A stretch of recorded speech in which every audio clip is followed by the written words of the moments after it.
Escape from the Fire, a fantasy adventure by Richard Brown, series editor Louis Fitch. You can find the next chapters of this book in the videos on our channel. London's Burning. London's burning, London's burning. Fetch the engine, fetch the engines. Fire, fire, fire, fire. Pour on water, pour on water. Chapter 12. London will never be the same. Toby's mother shook her head in sadness. We have no home now, she said. Where will you stay? Robert asked. My sister Nell lives across the river with her family. We'll stay with her. You'll be safer there, said Lucy. The fire didn't spread south of the river.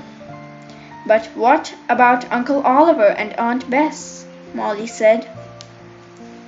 They can come there too, her mother replied. We'll be one big family then. The boat reached the other river bank. In this part of the city, the streets were quieter. It was easier to push the cart. They arrived at Aunt Nell's house at 10 o'clock. When she opened the door, Aunt Nell looked at them in amazement. All their faces were black and they were covered in dust and ash. Aunt Nell didn't recognize Toby, Molly, or their mother. Everybody washed, had a meal, and felt better. Toby's mother went to bed and fell asleep at once. Toby and Molly told Aunt Nell about their adventures. Then they became quiet. They were thinking of their home. They were tired after such a long and exciting night. We are lucky, said Toby. We had somewhere to go. There must be lots of people with nowhere to go. They will have to sleep outside or go into the countryside. This is only the first day of the Great Fire, said Robert. It will burn for 4 more days. London will never be the same again. Come on, Lucy, said Robert. It's time for us to go home. Grandad will be worried for us.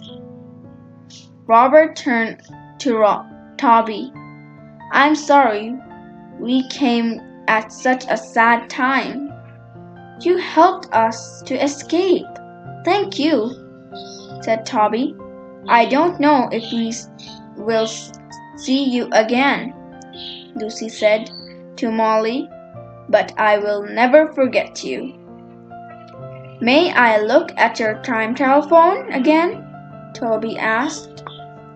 Robert gave him the phone. Toby pressed a few of the buttons. Perhaps one day I will travel to the future, he said. He grinned, then handed the phone back. Thank you for giving your necklace to the boatman, said Molly to Lucy. Lucy smiled. She was sorry to lose her necklace, but she was pleased to help. We must go, said Robert. The children waved goodbye. Robert and Lucy put in the password backwards and pressed the green buttons on their time trial phones. Everything went dark.